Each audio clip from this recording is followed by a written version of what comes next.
Hello बच्चों, MR best education में आप सभी लोगों का स्वागत है।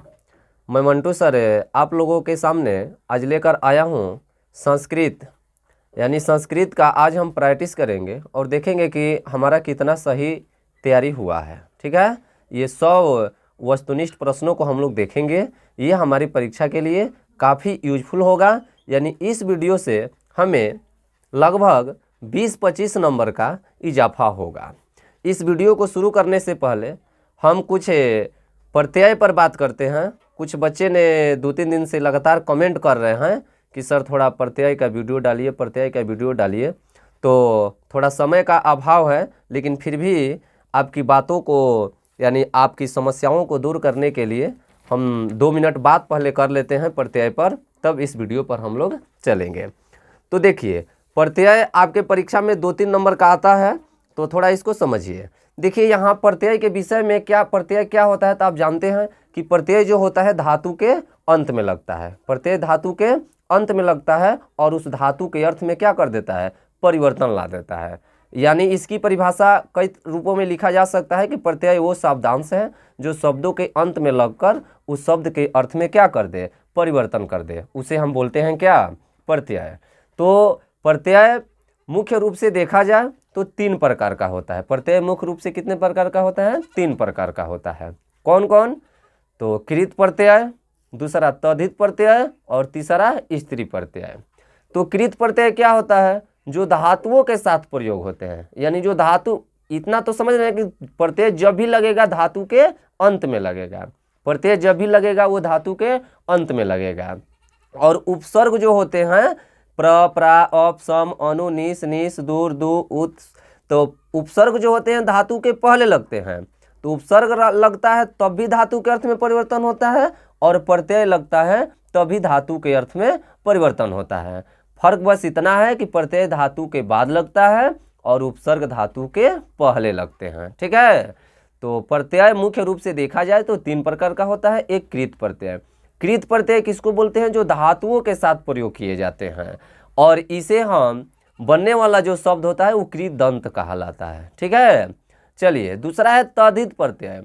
तद्धित प्रत्यय शब्दों के साथ लगता है। तद्धित प्रत्यय किसके साथ लगता है, शब्दों के साथ, यानी संज्ञा, सर्वनाम, अव्यय, इन सब के साथ तद्धित प्रत्यय का प्रयोग होता है। और तीसरा है स्त्री प्रत्यय। तो स्त्री प्रत्यय जो होता है जो दोनों के साथ लगता है, यानी धातुओं के साथ भी लगता है और शब्दों के साथ, संज्ञा, सर्वनाम, अव्यय, इन सब के साथ जो लगता है उसको हम लोग बोलते हैं क्या, स्त्री प्रत्यय। ठीक है ना। तो इन सब के कुछ उदाहरण हम लोग देख लेते हैं। जैसे यहाँ देखिए स्त्री प्रत्यय। स्त्री प्रत्यय में मुख्य रूप से कौन आता है, टाप प्रत्यय आता है।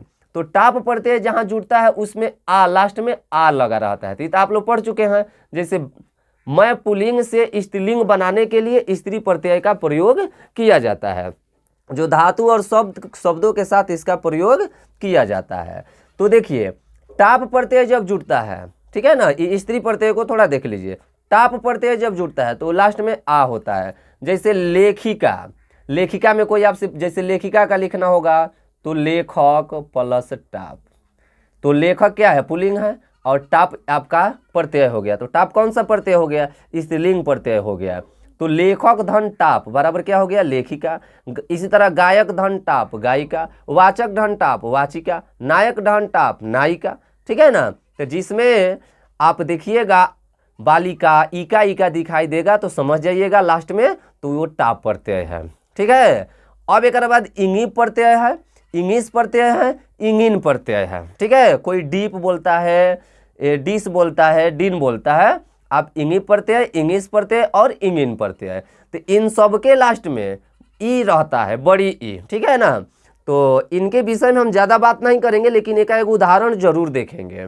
इसमें से एगो पूछ सकता है, जैसे त्रिलोकी में कोई आपसे पूछ दे कि कौन प्रत्यय है, तो आपको बताना है इंगी प्रत्यय है। त्रिलोकी में कौन प्रत्यय है, इंगी प्रत्यय है।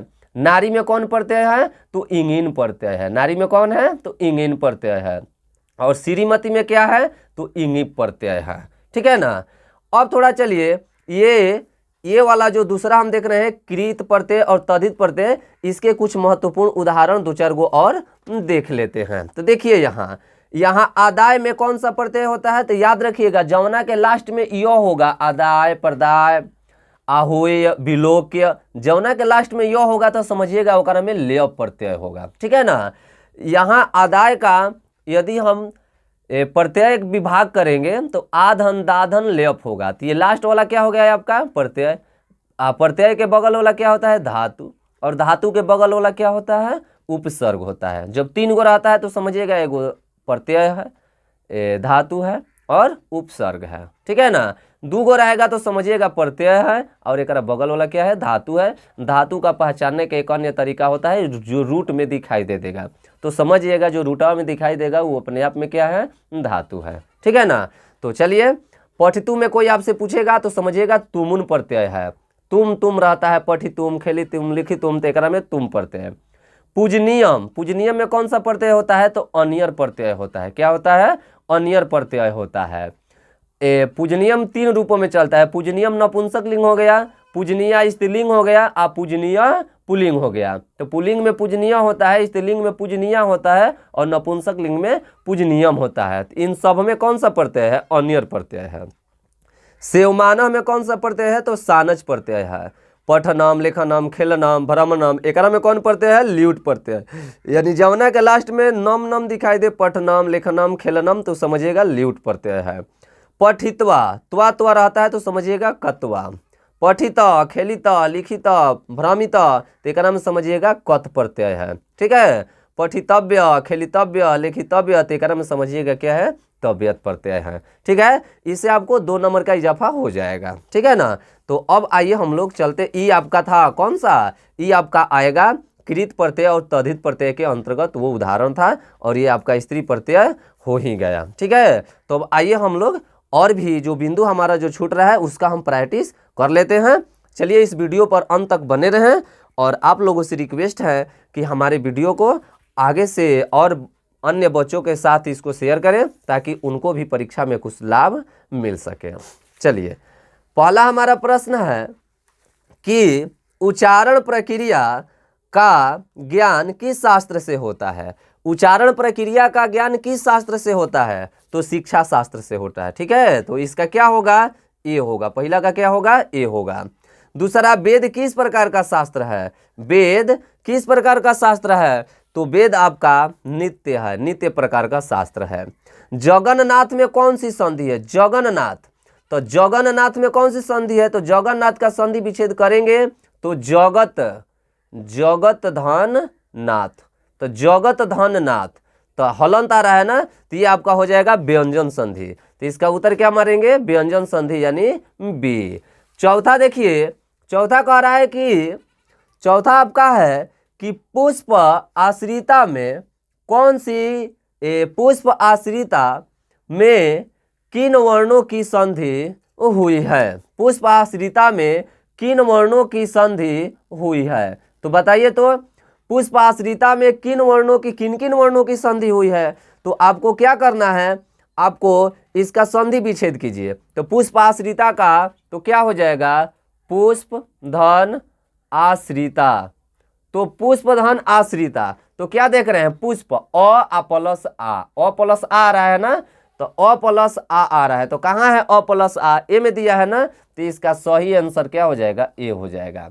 5 नंबर देखिए, राष्ट्रपति का विग्रह क्या होता है? राष्ट्रपति यानी राष्ट्र का पति, तो राष्ट्र का पति यानी देश का मालिक, तो राष्ट्र का, तो षष्ठी विभक्ति देखिए, तो राष्ट्रस्य, देखिए षष्ठी विभक्ति सी में है, राष्ट्रस्य, बालकस्य। 6 नंबर है, सम उपसर्ग किस शब्द में नहीं है? देखिए किस में नहीं है बताना है। देखिए इसी ऐसे प्रश्न में ही बच्चे मार खा जाते हैं। तो सम उपसर्ग किस शब्द में नहीं है? तो देखिए आप, संभव सम है ये है, सम धनकार है ये है, सम धनाचार है ये है, देखिए सुगमम एकरा में नहीं है, डी होगा। चलिए 7 नंबर है, त्रयाणाम फलानाम समाहारः का समस्त पद होगा, यानी 3 फलों के समूह, तो 7वां का क्या आंसर होगा? त्रिफला। क्या होगा? त्रिफला। 3 फलों के समूह को बोलते हैं हम लोग त्रिफला। ठीक है ना। चलिए अब हम लोग चलते हैं 8 नंबर। 8 नंबर आपका प्रश्न दिखाई दे रहा होगा कि पटना में किसके समय में कौमुदी महोत्सव मनाया जाता था, तो पटना में गुप्त काल के समय में कौमुदी महोत्सव मनाया जाता था, जो एक तरह से दशहरा होता है ना, दुर्ग पूजा, उसी तरह से ही होता है। पटना का प्राचीन नाम कौन नहीं है बताना है। पुष्पपुरम, कुसुमपुरम, पाटलिपुत्रम, ये सब प्राचीन नाम है, लेकिन मोदफलपुर ये क्या दे दिया है, ये नहीं होगा, यही गलत है, ये नहीं होगा। चलिए, मेगास्थनीज कहाँ का राजदूत था? मेगास्थनीज कहाँ का राजदूत था? तो 10वां का सही आंसर क्या होगा? मेगास्थनीज चीन का था, यूनान का था, श्रीलंका का था, जापान का था? तो चीन का था ना हो। 10वां का क्या होगा, चीन का कि यूनान का? यूनान का था, यूनान का राजदूत था। चलिए, 11 नंबर है, हिरण्मयन पात्रेण सत्यस्य मुखम अपिहितम मंत्र किस उपनिषद से है? पहला पाठ का पहला श्लोक है आपका, ठीक है। तो 21 मंत्र से है, 5 गो है, 5 गो मंत्र से लिया गया है। तो कौना मंत्र से है? तो ईशावास्य उपनिषद से है, ये पहला, ठीक है ना। 11 का ए हो जाएगा। 12 नंबर देखिए आपका, मंगलम पाठ में कुल कितने मंत्र हैं? अभी बताया 5 है, कितने हैं? 5 है, तो सी होगा ना हो। चलिए, 13 नंबर कह रहा है, उत्सवाच का संधि विच्छेद क्या होगा? तो उत्सवाह धन च, यानी डी होगा, ये विसर्ग संधि है, उत्सवाह धन च होता है। 14 नंबर है, अत्यधिक में कौन सा उपसर्ग है? अत्यधिक, तो अति धन अधिक, अति धन अधिक होता है, तो अति न होगा, ए होगा। 14 का क्या होगा? ए होगा। 15 नंबर जो है कि गोलगृहम शब्द में कौन समास है? तो गोलगृहम शब्द में कौन समास है? तो गोल तत् च गृहम, गोल तत् च गृहम, एक निकालेंगे तो ये कर्मधारय समास होगा, यानी एक विग्रह करेंगे तो गोल तत् च गृहम या गोल च असौ गृहम, यानी बी होगा। 16 नंबर प्रश्न देखिए, 16 नंबर प्रश्न है कि निर्धारण के अर्थ में कौन सी विभक्ति होती है? तो निर्धारण के अर्थ में कौन सी विभक्ति होती है? तो सप्तमी विभक्ति होती है। यतश्च निर्धारणम, यतश्च निर्धारणम, षष्ठी भी होता है और सप्तमी भी होता है। यतश्च निर्धारणम, कवियों में कालिदास श्रेष्ठ थे, नारियों में सती अनसुईया महान सती थी। तो यतश्च निर्धारणम यानी 6वां और 7वीं दोनों होता है, तो एक में सप्तमी आपको दिया है ना। चलिए, 17 नंबर है, पृथक अव्यय के योग में कौन सी विभक्ति होती है? तो पृथक माने अलगाव होता है ना, तो अलग होने के अर्थ में क्या? पृथक अव्यय के योग में कौन सी विभक्ति होती है? तो पृथक अव्यय के योग में आपका पंचमी होगा ना हो, तृतीया, द्वितीया, तृतीया, पंचमी च। अलगाव के अर्थ में क्या क्या होता है? अलगाव के अर्थ में याद रखिएगा, द्वितीया, तृतीया, पंचमी च, दूसरो होता है, तीसरो होता है, पंचमी भी होता है, ये तीनों होता है। तो इमा कौन दिया है? तृतीया दिया है, पंचमी नहीं दिया है, द्वितीया नहीं दिया है, तृतीया दिया है, ये होगा। चलिए, 18 नंबर जो है, पितरी किस शब्द का रूप है? तो पितरी किस शब्द का रूप है? तो पीते का ना होगा हो। 18 का क्या होगा? पितरी किस शब्द का रूप है? तो पिता, पितरम का है, डी। पितरी किस शब्द का रूप है? तो पिता शब्द का ना। 18 का ए होगा, 18 का ए होगा। चलिए, 19 नंबर, खाद किस लकार का रूप है? किस लकार का रूप है खाद? तो लोट लकार का। तू तामंतु हितम त, खाद का पढ़ेंगे तो ये होगा हमारा सी होगा, यानी तू तामंतु हितम त आनियाव आम, त ये आपका हो जाएगा खाद लोट लकार का, आदेशवाचक काल जिसको बोलते हैं। 20 नंबर है, भवानी में कौन सा स्त्री प्रत्यय है? तो भवानी में कौन सा स्त्री प्रत्यय है? तो इंगिन, इंगिन है। भवानी में कौन सा है? इंगिन है, ठीक है ना। चलिए, खादनम में कौन सा प्रत्यय? अभी शुरू में इस सब पर बात हुआ है। खादनम, पठनम, लेखनम, ल्यूट प्रत्यय होता है, सी होगा। ये इसका क्या होगा? सी होगा। तमप प्रत्यय किस पद में होता है? तमप किस में होता है? तो 22 का सही आंसर क्या हो जाएगा? शोभनम, शोभनम में तमप और तरप प्रत्यय होता है। वीरेश्वर कैसा मंत्री था? कैसा मंत्री था हो? दयालु था, ईमानदार था, क्रूर था, दृष्ट था, तो दयालु था। तो इसका क्या हो जाएगा? ये हो जाएगा, यानी दयालु था। चलिए, अब हम चलते हैं 24 नंबर पर। 24 नंबर है, आलसशाला में आग क्यों लगाई गई थी? आलसियों को चिन्हित करने के लिए ना, कि आलसियों को भगाने के लिए, आलसियों को जगाने के लिए? नहीं, आलसियों को चिन्हित करने के लिए लगाया गया था, यानी ए होगा। क्या होगा? ए होगा। चलिए अगला हमारा है 25 नंबर। संस्कृत साहित्य कैसा है? संस्कृत साहित्य कैसा है? तो संस्कृत साहित्य विशाल है। विपुलम माने विशाल है। ठीक है। चलिए 26 है, वरदाम्बिका परिणय किसकी रचना है? वरदाम्बिका किसकी रचना है? तो बताए थे तिरुअम्बला का है, डी होगा। 27 है, गायंती देवा, गायंती देवा किल गीतकानी, ये किस पुराण से लिया गया है? कौन पुराण से लिया गया है? तो 27 का सही आंसर क्या होगा? विष्णु पुराण, यानी ए होगा। 28 से, भारतीय धारा कैसी है? तो भारतीय धारा विशाल है, विशाल है हमारी भारतीय धारा। बालक धन टाप से बालिका होगा, तो बालिका यानी ए। 29 का क्या हो जाएगा? ए हो जाएगा। नहीं, बाल धन टाप, बालिका नहीं, बालक नहीं ना लिखा है, बाला होगा, सी होगा, इसका सी होगा, ये गलत हो जाएगा। बालक धन टाप कहा था तब बालिका, बाल धन टाप से बाला हो जाएगा। नौम धातु के लीट लकार का रूप बताना है। नौम धातु के लीट लकार का, तो लीट लकार का, लीट लकार में क्या होता है? स्यति स्यता होता है। तो स्यति देखिए कौना में है? स्यति कहीं दिखाई दे रहा है? देखिए स्यति यहाँ पर है, तो डी मार देंगे हम लोग। क्या मार देंगे? डी, क्योंकि लीट लकार में स्यति स्यता स्यंत चलता है, तो स्यति केवल डी में दिखाई दे रहा है। 30 खत्म हो गया। 31 नंबर देखिए, 31 नंबर है, किस शब्द में अनियर प्रत्यय है?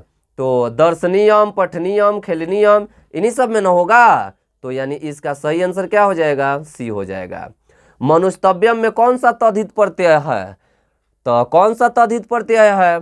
तो तद्धित प्रत्यय त्व है। तरल प्रत्यय किस अवस्था में नहीं रहता? किस अवस्था में नहीं है? तरल प्रत्यय किस अवस्था में नहीं है? तो 33 का सही आंसर क्या होगा? 33 का सही आंसर सी होगा। ठीक है। चलिए 34 नंबर है, जन्म पूर्व संस्कार क्यों किया जाता है? जन्म से पहले संस्कार क्यों किया जाता है? तो गर्भ रक्षा के लिए, गर्भस्थ में संस्कार हेतु, गर्भवती की प्रसन्नता के लिए, इन सभी के लिए। तो 34 का सही आंसर इन सभी के लिए, डी। 35 नंबर है, 35 नंबर कह रहा है कि गुरु घर से गृहस्थ जीवन में प्रवेश किस संस्कार के द्वारा होता है? तो गृहस्थ जीवन में विवाह संस्कार से न होता है हो, ये विवाह संस्कार से आप गृहस्थी में प्रवेश कर जाते हैं। चलिए 36 नंबर है कि लज्जा होम कर्म कांड किस संस्कार में होता है? तो लज्जा होम, सप्तपदी, सिंदूर दानम, कन्यादानम, कुलमय विवाह संस्कार में न होता है, विवाह संस्कार में होता है। किसका व्याकरण प्रसिद्ध है? तो पाणिनि का व्याकरण प्रसिद्ध है, सी होगा 37 का। 38 है, कृषि विज्ञान के प्रवर्तक आचार्य कौन है? तो कृषि के कौन है? पराशर, यानी डी होगा। 39 नंबर है आपका, 39 नंबर कह रहा है कि आज मानवता के विनाश का भय किससे है? आज मानवता के विनाश का भय किससे है? तो विध्वंसक अस्त्रों से ना, हाँ, इसी से सबसे ज़्यादा भय है। आज विध्वंसक अस्त्र आ गए हैं इतना कि आज विनाश का भय बन गया है। करुणा से क्या होती है? तो करुणा से हमें क्या प्राप्त होती है? तो करुणा से शांति, शांति की प्राप्ति होती है करुणा से। चलिए 41 नंबर, कर्ण किसके पक्ष से युद्ध करता है? तो कौरव के पक्ष से युद्ध करता है। 42 है, ददातु ददातु किसका कथन है? तो विष्णु जी का कथन है, यानी शक्र, यानी इंद्र जी का। शक्र माने इंद्र, ठीक है ना, ये ना कहते हैं ददातु ददातु यानी दो दो। 42 का क्या हो गया? बी हो गया। 43 नंबर देखिए, पठन किससे बना है? पठन किससे बना है? किससे बना है, सॉरी किससे बना है? तो 43 का सही आंसर क्या बताइएगा? पठ धन सत्री से बना है, सत्री प्रत्यय है। पुराण धन ठक से कौन सा शब्द बनेगा? पुराण धन ठक से कौन सा शब्द बनेगा? तो पौराणिकम, पौराणिकम। 45 है, दा धन कत्वा से कौन सा शब्द बनेगा? तो दत्वा ना, दत्वा होगा ए। 46 है, संख्या पूर्व द्विगु का उदाहरण है। संख्या पहले संख्यावाची में द्विगु समास होता है ना, तो बताइए तो, जौन वाक्य के पहले संख्यावाची है तो बताइए तो। तारामंडलम, त्रिभुवनम, हाँ, 3 भवनों का समूह भी होगा। 46। 47 नंबर है कि उ प्लस अ कौन सा नया वर्ण बनेगा। उ में अ जोड़ेंगे तो क्या होगा, उ का व हो जाता है, व यानी सी होगा। 47 का क्या होगा, 47 का सी होगा। अ प्लस उ रहता तो ओ यानी सी होगा। याद रखिएगा ई में अ कहता तो य हम बताते हैं, ठीक है ना। य अ में उ कहता तो ओ बताते, लेकिन उ में अ कह रहा है इसलिए हम इसको क्या बनाएंगे, व। ई का य हो जाए, उ का व हो जाए, री का र हो जाए, री का ल हो जाए, यण संधि है। चलिए 48 वस द्विचित्रम में कौन संधि है, कौन संधि है। तो इसमें कौन संधि है, वस द्विचित त, एकरा में आएगा हलंत। हलंत किस में आता है, व्यंजन संधि में होता है। 49 नंबर है राघव शिक्षकात संस्कृतम पठति। वाक्य में शिक्षकात पद में पंचमी विभक्ति कौन सूत्र में है, राघव शिक्षक से संस्कृत पढ़ता है।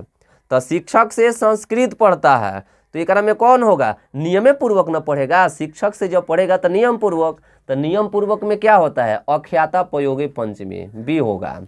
50 नंबर है कि किस कारक में पंचमी विभक्ति होती है, कौन कारक में पंचमी विभक्ति होती है, तो आपादान कारक में यानी ए होगा, ठीक है। चलिए 51 नंबर है परीक्षति में कौन सी धातु है। तो परीक्षति में कौन सी धातु है, तो प्रच्छ धातु। फलन शब्द के तृतीय बहुवचन में क्या होगा, तो फलेन फलाभ्याम फलय, बी होगा फलय। नीति श्लोक पाठ के आधार पर परम श्रेय क्या है, तो परम श्रेय क्या है, तो धर्म है। मात्र एक धर्म ही महान कल्याणकारी है। 54 है अनर्थ का हनन किससे होता है, तो अनर्थ का हनन पराकर्म से होता है। पराकर्मी बनिए, अनर्थ का नाश हो जाएगा। 55 नंबर है छात्राणाम अध्ययनम तप का उपदेश राम प्रवेश राम को किसने दिया। तो किसने दिया था, तो इसका सही आंसर हो जाएगा गुरु। गुरुए के सहायता से ना आगे बढ़ा था। 56 नंबर है राम प्रवेश राम किसको जीवन की परम गति मानकर अध्ययन में जुट गया। किसको जीवन की परम गति मानकर अध्ययन में जुट गया था, तो शिक्षक है ना, शिक्षा कर्म के। स्वामी दयानंद क्या थे, तो समाज सुधारक थे, समाज सुधारक थे ना। 58 है मंदाकिनी में कौन स्नान करते हैं, मंदाकिनी में कौन स्नान करते हैं, तो ऋषि मुनि लोग, ऋषिगण। कौन लोग, ऋषिगण। मंदाकिनी में कौन स्नान करते हैं, तो ऋषिगण करते हैं।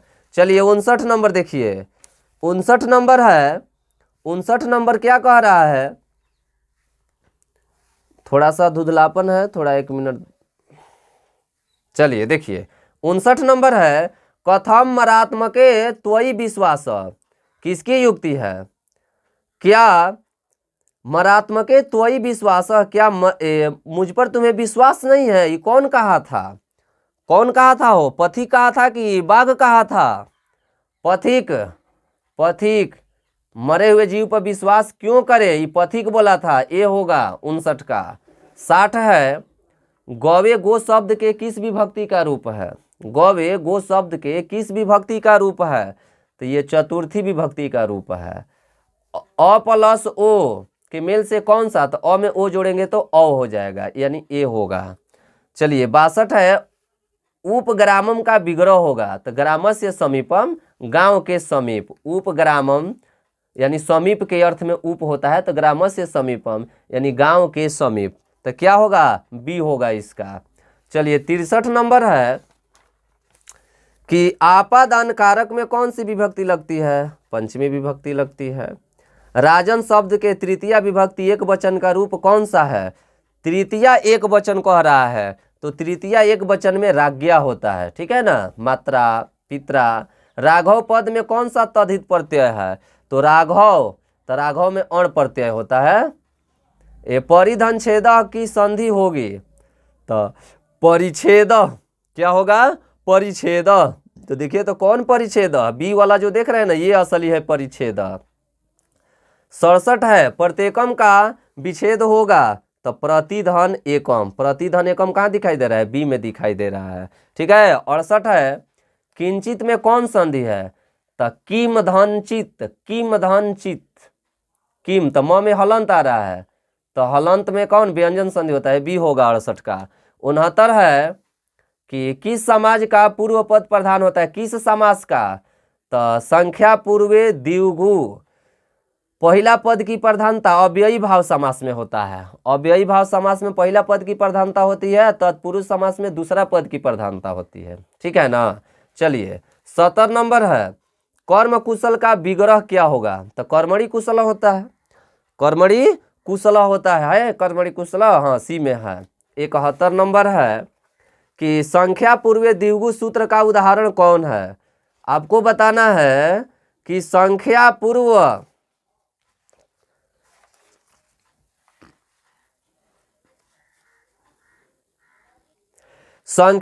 द्विगु सूत्र का उदाहरण कौन सा है, कौन एक क्रम दिखाई दे रहा है, सप्तपदी, दत्तचलित, निर्धन और संख्या पूर्व, तो सप्तपदी यानी 7 यानी सी होगा। 71 का क्या होगा, सी होगा, सप्तपदी। चलिए संस्कृत में उपसर्ग है तो 22 है, संस्कृत में कितने उपसर्ग हैं, 22 हैं। 72 का क्या होगा, डी होगा। किस शब्द में वी उपसर्ग है, वी उपसर्ग है, विधानम, विद, विद्वान, विधा, कौन किसमें है, तो विधानम में वी उपसर्ग है, ठीक है ना, विधानम। 73 का सी। 74 है, कर्ता के सर्वाधिक इच्छति वस्तु में कौन सा कारक होता है, सर्वाधिक इच्छति वस्तु में, इच्छति इच्छा के अर्थ में बताना है तो कर्म, कौन कारक होता है, तो कर्म होता है। 75 है, किस पद में चतुर्थी विभक्ति है, तो सूत्र आपको शब्द रूप याद है, तो ये शब्द रूप पर ये आधारित प्रश्न है, तो इसका सही आंसर होगा लतय, लतया, लताभ्याम, लताभि, लतया, चतुर्थी विभक्ति इसमें आएगा। चलिए 76 नंबर है, किम सर्वनाम सप्तपदी विभक्ति का रूप कौन सा है, सप्तपदी, तो सप्तपदी में क्या आता है, कस्मिन आता है, हाँ कस्मिन ही आता है। चलिए किसमें 77 है, धाव धातु का विधिलिंग लकार का रूप कौन सा है, तो धाव विधिलिंग में क्या चलता है, ए तेताम एयु चलता है, तो ए तेताम एयु देखिए कहाँ पर है, तो ए तो धावे, तो डी देख रहे हैं ना, डी में है। 77 का क्या होगा, डी होगा। 78 है, गायती किस धातु का रूप है, तो गायती किस धातु का रूप है, तो गय धातु का, गय, ए होगा। 69 नंबर देखिए, 79 नंबर, मंदम मंदम वायु चलती, वाक्य में मंदम मंदम में द्वितीय विभक्ति किस सूत्र से लिया गया है, तो कौन सूत्र से लिया गया है, तो क्रिया विशेषणे द्वितीय, क्रिया विशेषणे द्वितीय यानी हवा धीरे धीरे चलती है, मंदम मंदम क्रिया विशेषणे द्वितीय से लिया गया है। करणे तृतीय इस सूत्र का उदाहरण निम्न वाक्यों में कौन सा है, करणे तृतीय का उदाहरण बताना है, तो त्वम कलमेन लिखसी, तुम कलम से लिखते हो, ये बी होगा। गंतुम में कौन सा प्रत्यय है, तो तुमुन प्रत्यय ना, गंतुम कह रहा है तो तुमुन प्रत्यय, 81 का क्या होगा, डी होगा। किस पद में लेप प्रत्यय है, तो बताए थे जवना के लास्ट में य रहता है ओकरा में लेप प्रत्यय होता है, तो यह कवना में है, ए वाला ऑप्शन दिखाई दे रहा है ना। चलिए 83 देखिए, राजन शब्द का तृतीय शब्द का स्त्रीलिंग रूप होगा, तो राजन का स्त्रीलिंग रूप क्या होगा, तो रागी, देख रहे हैं ना, बी में है। नर्तकी में कौन सा स्त्री प्रत्यय है, तो नर्तकी में कौन सा है, इंगिस, इंगिस है, नर्तक धन इंगिस बराबर नर्तकी। सहायता पद किस तद्धित प्रत्यय से बना है, सहायता किस से बना है, तो तल से, तल प्रत्यय। 86 है, शक्ति धन मतुब से कौन सा शब्द बनेगा, तो शक्ति धन मतुब से शक्तिवान, शक्तिवान, शक्तिमान मत मारिएगा, शक्तिवान वान होता है, मतुब जन्म जुड़ता है लास्ट में वान रहता है। 87 नंबर देखिए, 87 नंबर है, पटना नगर की पालिका देवी कौन है, तो पटन देवी है ना, तो 87 का क्या हो जाएगा, पटन देवी। पटन देवी कहाँ दिया है, एक मिनट दोस्तों, हाँ पटन देवी ए में है ना, तो ये आपका ऑप्शन ए हो जाएगा। 88 देखिए, गुरु गोविंद सिंह का जन्म कहाँ हुआ था, तो गुरु गोविंद सिंह का पटने सिटी में ना हुआ था, तो 88 का क्या मारिएगा, बी यानी पटना दिया है। चलिए आलस से साला में आग लग जाने पर आलसी क्या कर रहे थे, क्या कर रहे थे, वो तो बातें चित न कर रहे थे, तो 89 का बी हो जाएगा। 90, आधुनिक काल की संस्कृत लेखिकाओं में अधिक प्रसिद्ध कौन है? तो आधुनिक काल के संस्कृत लेखिकाओं में पंडिता क्षमा राव है ना, पंडिता क्षमा राव, ए होगा। 90 का क्या होगा? ए होगा। 91 देखिए, 91 है खाली स्थान देशभक्ति समेसाम जाना नाम। देशभक्ति होना चाहिए सभी लोगों में। इस पदांश में रिक्त स्थान को विकल्प में दिए गए उचित पद से भरे। रिक्त स्थान को भरना है तो कौन सा भराएगा? भवेत देशभक्ति होना चाहिए हम सभी में, यानी क्या होगा? बी होगा।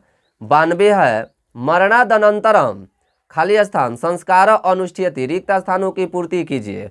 तो अंत्योष्ठीय संस्कार न होता है, अंत्योष्ठीय मरने के बाद अंत्योष्ठीय संस्कार यानी काम क्रिया, सी होगा। चलिए 93 है खाली स्थान गोदानम मुख्यम कर्म, यानी गोदान मुख्य कर्म है, विकल्प से भरिए। तो किस में? तो इसका सही आंसर होगा केशांत संस्कार, गोदान का मुख्य कार्य माना जाता है। 94 है शीत उष्ण भय रति आदि बाधाएं किसके कृत्य को बाधित नहीं करता? तो पंडित के कार्य को, ठंडा हो, गर्मी हो, भय हो, डर हो, कुछ भी बाधित नहीं करता है। चलिए 95 है स्वामी दयानंद ने हिंदी और संस्कृत दोनों भाषाओं में किसकी रचना की थी? तो किसकी रचना की थी? तो वेद भाष्य की रचना की थी, हिंदी में भी और संस्कृत में भी। 96 नंबर है कि किसकी प्रशासनिक और संकट के समय निर्णय लेने की क्षमता सबको आकर्षित करने वाली थी? तो राम परवेश राम, इतना कमजोर घर से निकला कि कोई पर विश्वास ही नहीं कर सकता था। 97 है विचित्र पुला नाम खाली स्थान हंस सारस सेविताम। इस श्लोक को रिक्त स्थान से भरिए। तो 97 का सही आंसर क्या होगा? रम्याम। विचित्र पुला नाम रम्याम हंस सारस सेविताम, यानी विचित्र किनारा वाली हंस और सारस पक्षियों से सेवित मंदाकिनी नदी के विषय में बात हो रहा है, यानी रम्याम। 98 है महाकवि भास के कितने नाटक उपलब्ध हैं? तो 13 नाटक इनके उपलब्ध है। स्वार्थ किसको बढ़ाता है? तो स्वार्थ शत्रुता को बढ़ाता है। स्वार्थ किसको बढ़ाता है? शत्रुता को बढ़ाता है। और 100 नंबर हमारा प्रश्न है निरुक्त के रचनाकार कौन है? तो यास्क है। निरुक्त के रचनाकार कौन है? तो यास्क है। ये 100 हमारा महत्वपूर्ण वस्तुनिष्ठ प्रश्न हुआ।